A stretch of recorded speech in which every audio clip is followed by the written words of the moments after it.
Ignition sequence start.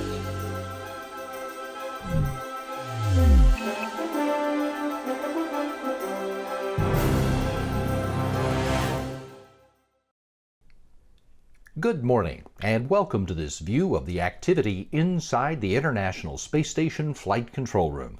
These are the men and women who are helping the Expedition 65 crew members as they move through the last few hours of their scheduled work week in low Earth orbit. Commander Aki Hoshide and his crewmates had a lot of science support activity on their collective plates this week, all of which came after he and French astronaut Thomas Pesquet completed the 7th spacewalk of the expedition last weekend. Houston Station on Space to Ground. Welcome to Space to Ground. I'm Shaniqua Vereen. This week, NASA announced an extended mission for an astronaut and cosmonaut, completed a spacewalk, and saw some spicy blooms aboard the International Space Station. On Sunday, September 12th, European Space Agency astronaut Thomas Pesquet and Japan Aerospace Exploration Agency astronaut Aki Hoshide ventured outside the Quest airlock to prepare for more solar array upgrades. The spacewalkers installed a modification kit or support bracket to prepare the outside of the station for future rollout solar array installation work. After a successful trip outside, the pair returned after 6 hours and 54 minutes. All astronauts are explorers at heart, and having the opportunity to contribute to furthering exploration is a great opportunity. Meanwhile, Tuesday, NASA announced that NASA astronaut Mark Vande Hei and Roscosmos cosmonaut Pyotr Dobrov would remain aboard the space station until March 2022. Upon return to Earth, Vande Hei will hold the record for longest single spaceflight for an American, edging out former NASA astronaut Scott Kelly with a whopping 353 days spent in space. And the science on board the station is good enough to eat. Well, sort of. NASA astronaut Megan MacArthur shared photos of some of the first flowers blooming from 4 pepper plants growing in the advanced plant habitat aboard the International Space Station. So looking in the center of the 2 flowers that I can see most easily, there is definitely a dark green form at the base of the flower. Plant Habitat 4 experiment is one of the most challenging plant experiments to date, in part because of the long germination and growing times of the peppers. NASA astronaut Shane Kimbrough initiated the experiment on July 12, and the peppers will grow for 120 days, with astronauts harvesting the chilies in late October and then again in early November. That's Space to Ground. Thanks for watching. We'll see you next week.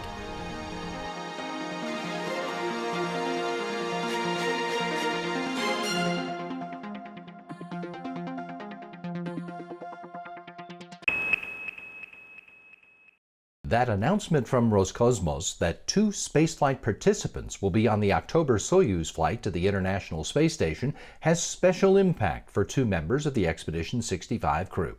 Since the spaceflight participants will come home with Soyuz Commander Oleg Novitsky after their short mission, NASA's Mark Vande Hei and cosmonaut Pyotr Dobrov will remain on the station until the next Soyuz arrives in March of 2022. Vande Hei will come home with the longest ever single spaceflight by an American astronaut, passing the long flight marks set by Scott Kelly and Christina Cook. Honestly, it's exciting. I think all astronauts are explorers at heart, and having the opportunity to contribute to furthering exploration is a great opportunity. My family's been braced for this. I've been braced for this. It's something that we expected, and honestly, it's got a sense of novelty to it for me. It's a new experience, and I'm looking forward to, as a human being, understanding how it feels to do something like this. Well, first of all, I don't think it's a record that I would even attribute to me. It's a record for our space program.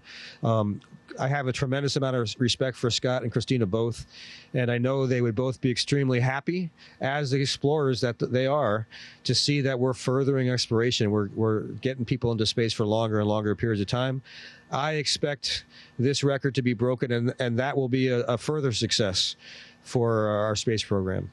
So there is certainly a very, very important psychological element. And for example, I try to spend some time meditating every day, talking to my family every day. I talk to my wife almost every day.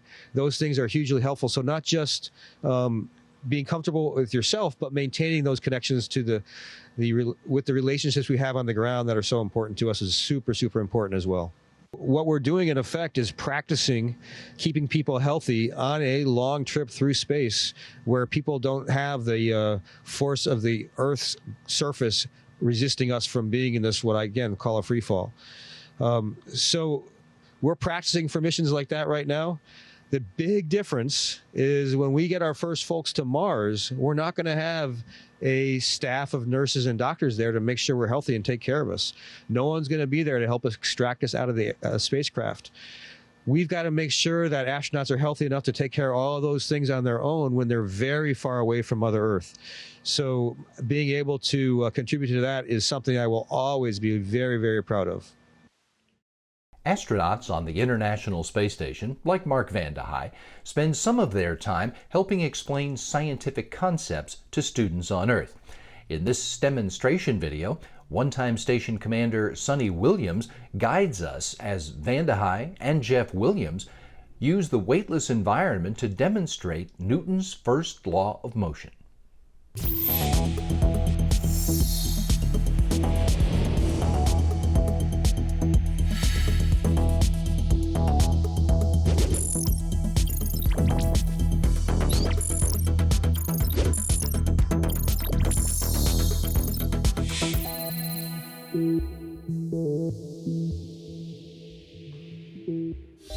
Hi, I'm Sonny Williams, and I'm an astronaut who's lived and worked aboard the International Space Station, an amazing research laboratory that's orbiting the Earth about 250 miles above us.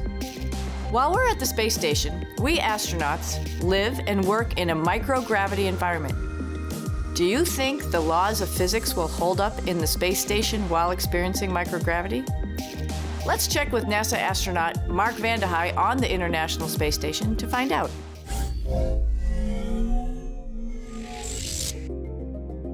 Newton's first law of motion says an object at rest tends to stay at rest unless acted on by an outside force.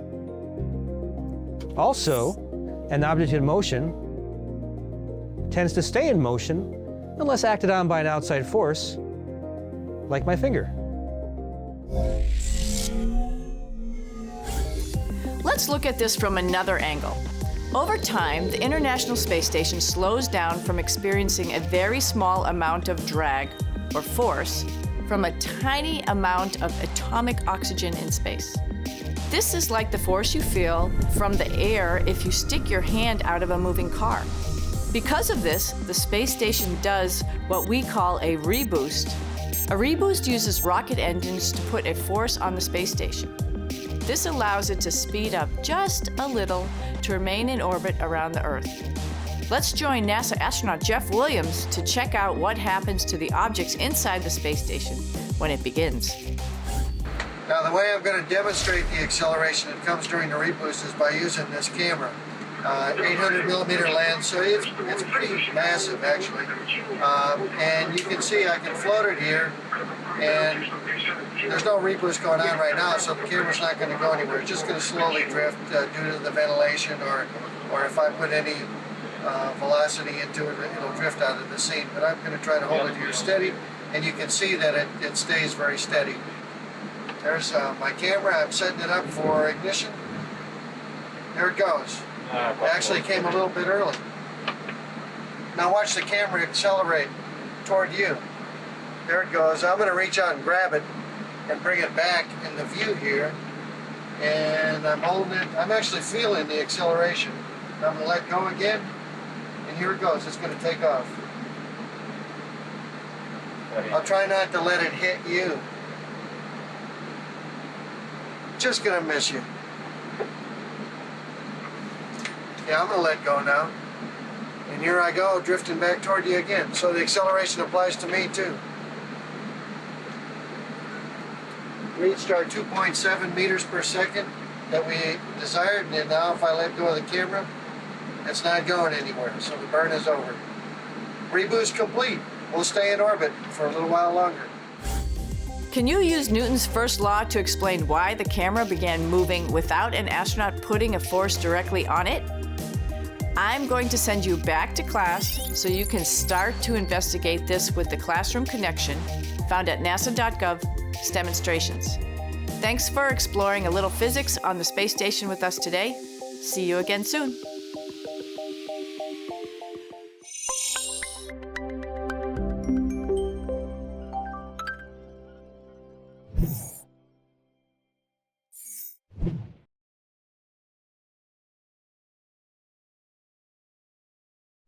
Supporting scientific research and providing benefits to people on Earth are two of the overarching goals of the International Space Station program.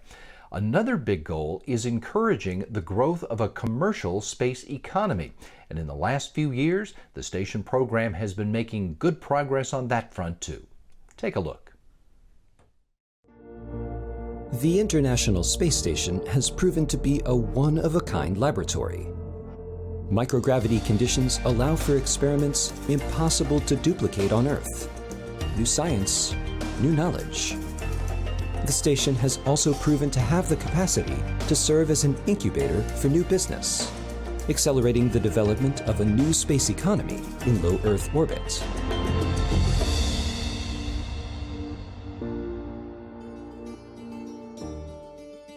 The business of doing business on the International Space Station has become a primary focus of NASA in the last 10 years. Mike Reed is the manager of Space Station Business and Economic Development for NASA at Johnson Space Center. He explains how businesses are enabling research.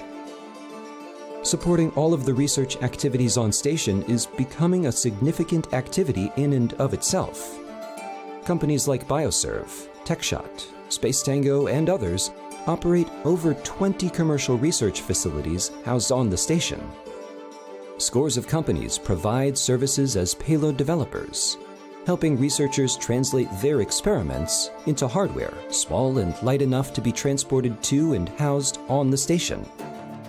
All of these commercial activities support business models and expand the numbers of entities with experience in conducting business in space.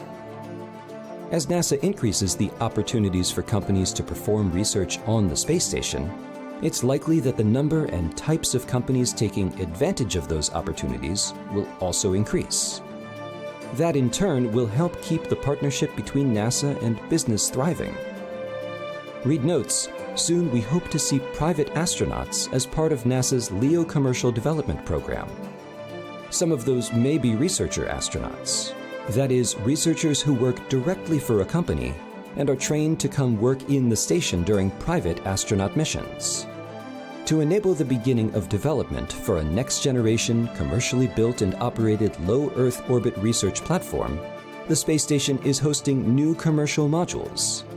The NanoRacks Bishop airlock became operational in February 2021, and Axiom Space plans to launch a module to expand the habitable volume for research and other activities on the station. NASA's commercial resupply and commercial crew programs are also enabling multiple companies to develop and operate the next generation of spacecraft and launch systems. This commercial transportation to and from the station has fueled the growing market share of U.S. launch providers in the world marketplace, and is providing expanded utility, additional research time, and broader opportunities for discovery for NASA's mission of space exploration. The innovative use of public-private partnerships employed to support station research is becoming the template for NASA's new exploration initiatives. The Artemis program has the goal of landing the first woman and first person of color on the surface of the moon. In addition, Artemis plans include establishing a lunar outpost built by private companies, and eventually harvesting resources from the moon.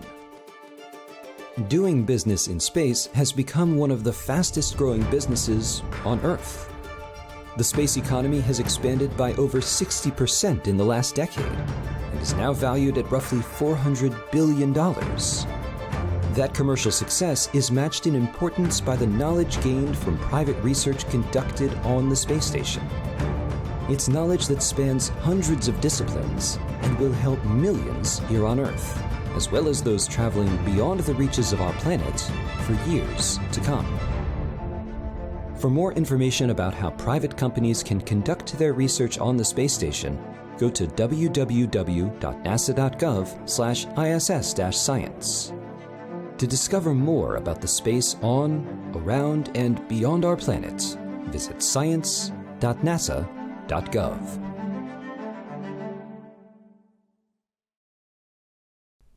Using the International Space Station, scientists are learning how to grow food in space. It's food we'll need to feed the men and women who will be on our future missions away from the Earth, out to Mars. Today, our colleagues from NASA's Goddard Space Flight Center show us how space-grown food can be combined into an actual human meal. What do I do with my hands? Okay. Hey everyone, welcome to Snack Time with NASA. I'm your host, Kathleen Gaeta. Now, we've been exploring all the ways that NASA helps get some of your favorite foods onto your plate. And so far, all of those foods have been down here on Earth, obviously. But we're NASA, right? So while we may not be professional chefs, we do know a thing or two about space. That's why today we'll be learning what it takes to grow food 200 miles above our heads on board the International Space Station. And later, we'll hear how the space station helps us monitor the health of plants down here on Earth. So let's get into it. As you can see, I have a nice haul of greens right in front of me. Some romaine lettuce, some bok choy, radishes, microgreens. Now, I got all these ingredients from my local grocery store, but actually every single one of these plants is grown on board the ISS. And here to help explain how that happens is Matt Romine, project scientist at the Kennedy Space Center. Matt, thank you so much for being here. How's it going?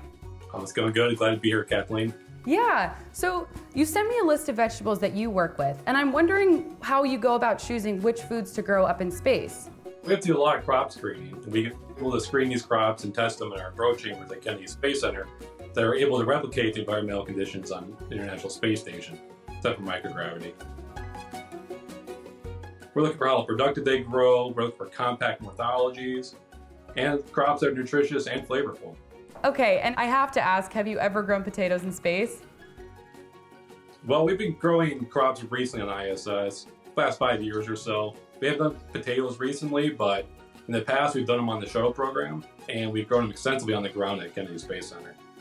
I will eat a space potato in my lifetime, I promise you that. Anyways, so you suggested I pick up some bok choy and mustard greens, and I can't say those are typical salad ingredients for myself. The bok choy is interesting because the crew recently grew and got to eat that on ISS, and they really enjoyed it.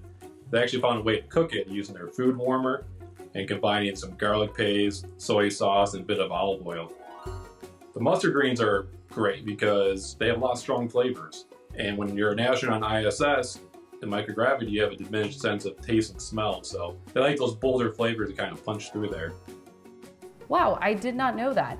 And now, do you also grow the same plants that you're growing in space down at KSC? Yeah, when we're growing plants in space on ISS, we also have ground controls at KSC that replicate the exact conditions on ISS, temperature, the humidity, the CO2 levels. Control for everything but the microgravity element. Okay, and I assume that's so that you can more closely monitor the difference of plants growing in space versus on Earth. What have you discovered in that process? Well, we find that plants for the most part grow similar in space as on Earth. A big variable is the water. There's a lack of convective flow in space, and that makes water very sticky. Plants like a good mix of water and oxygen in their root zone, and when we have water that doesn't mix well with oxygen, we get a lot of swinging back and forth between the roots being flooded and being in a state of drought. So we have technologies that are working on that to solve that problem with microgravity. Luckily, when we get to Mars or the Moon, those problems mostly go away. Got it. And so talk to me about this little space garden I keep hearing of, the veggie growth system. What is that? Yeah, the veggie, we've got 2 of those in ISS, and it's a real simple system. It's about the size of a piece of carry-on luggage. It uses LED lighting, and it has 6 little plant pillows in them that are filled with growth media, which is basically a soil substitute. And that's how we're able to grow and propagate the plants in ISS. That's so interesting. The vision of a space garden just brings a lot of joy to me, and I'm sure a lot of people. Anyway, so is there a plant that you're kind of the most excited about trying to grow in space? Definitely peppers. We actually just sent chili peppers to ISS, and they'll be growing this summer. And we're really excited about peppers because they're very challenging. They take a long time to germinate. They take a long time to grow, about 120 days. And there's a real challenge with the flavor of the fruit.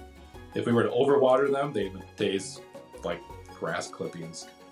If we underwater and we stress them out a lot, they're gonna get real spicy. So we're trying to really control for growing healthy plants and flavorful plants with the correct you want us to eat and enjoy. Right. And you know what they say, if you can't take the heat, get off the space station, right? Just kidding, that's my dad joke of the day. Anyways, well, Matt, I can't thank you enough for being here. I learned a lot and I hope you all did as well. And I can't wait to hear what you grow in space next. Thank you, Kathleen. Shut your little door, Bowie. I can't hear. Okay.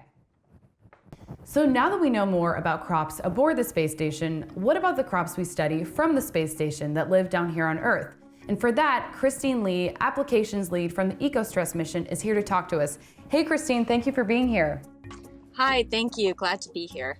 I was just talking with Matt about how the Veggie Lab on the ISS helps us better understand how plants grow in microgravity, and that's inspired all of the ingredients here for this salad. But I also know that instruments on the ISS help us better understand how plants grow down on Earth. I'm wondering how that is. Well, the instrument and project that I work on, the Ecosystem Spaceborne Thermal Radiometer Experiment on Space Station, also known as EcoStress, collects thermal data from on board the International Space Station, and we use this thermal data to better understand vegetation water stress here on Earth. And so we can apply this data in understanding crop water stress, looking at drought across forests, in climate vulnerable areas all around the world. And so I know that we also look at the temperature of plants, and I can't say I know why we do that. We look at the temperature of plants because plants contain a lot of water. It's part of their process for photosynthesizing, and the temperature is directly related to the water content within those plants. And so the hotter a plant gets, we can use that as an indicator of how healthy that particular plant is.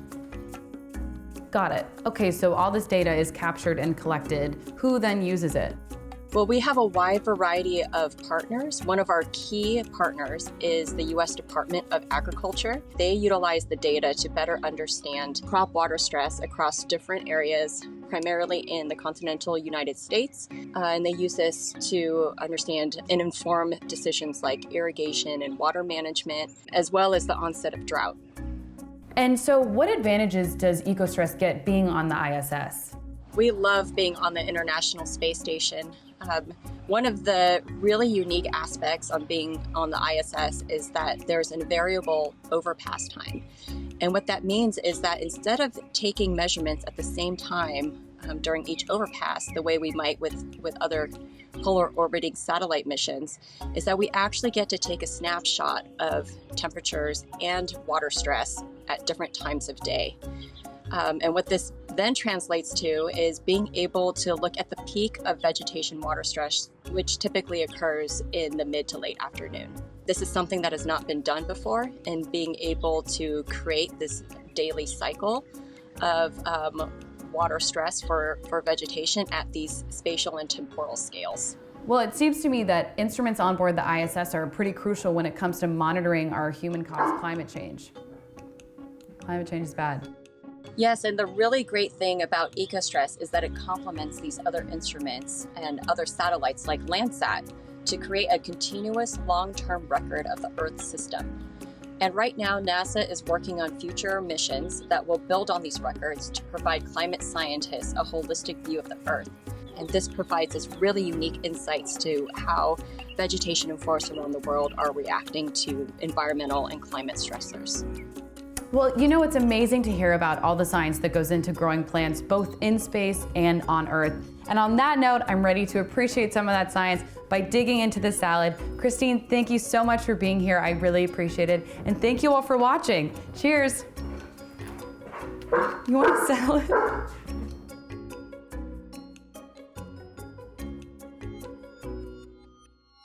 For all the years that men and women have flown in space, they've taken pictures out the window of their home planet.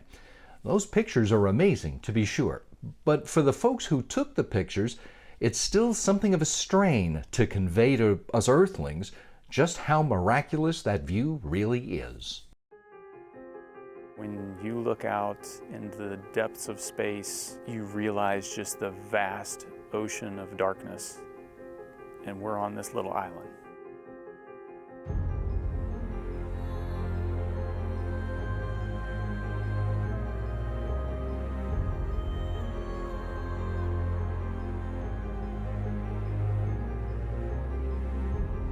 Without a doubt, When you are climbing on your rocket, when you're launching into space, when the engine cuts out and you get to look back at Earth, absolutely every sacrifice is worth it. Every dream is worth it. The entire road there is worth it. Every bit of it is worth it.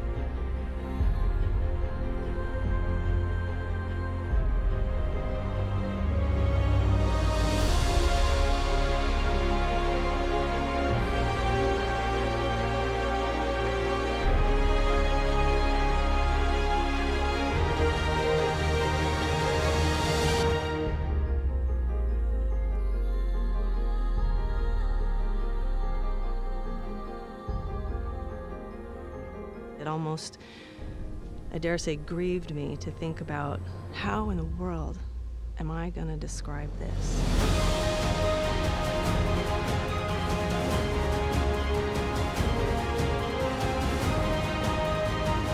I will never forget that sight. The thin blue line of the atmosphere, the curve of the horizon. That's when it became real. Really, at a gut level, I'm actually in space.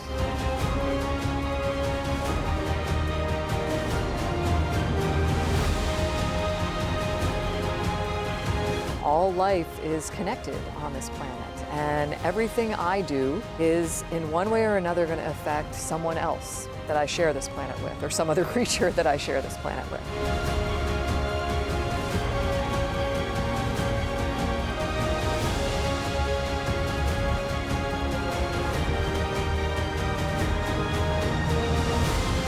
The most significant realization to me was looking out and realizing not how far I was from Earth, but how close I was to Earth and how connected I was to Earth.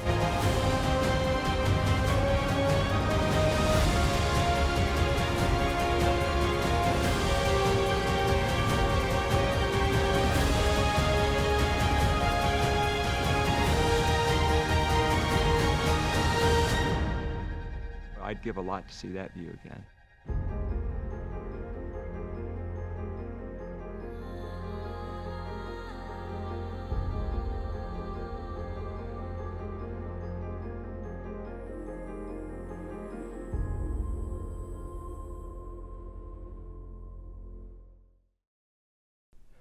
Want another look at any of the stories you saw here today? Well, you can always find them on YouTube and Facebook, along with lots of other great features on a whole variety of NASA topics. If you're looking for good conversation about human spaceflight, you should check out Houston, We Have a Podcast, where today Gary Jordan gets into the weeds and all kind of other plants, learning how the eco-stress experiment on the International Space Station is studying how plants use water by measuring their temperatures from space. Go to nasa.gov/podcasts for this week's episode. All the previous episodes are there too. So is the full library of all NASA podcasts, which are also on Apple Podcasts, Google Podcasts, and SoundCloud.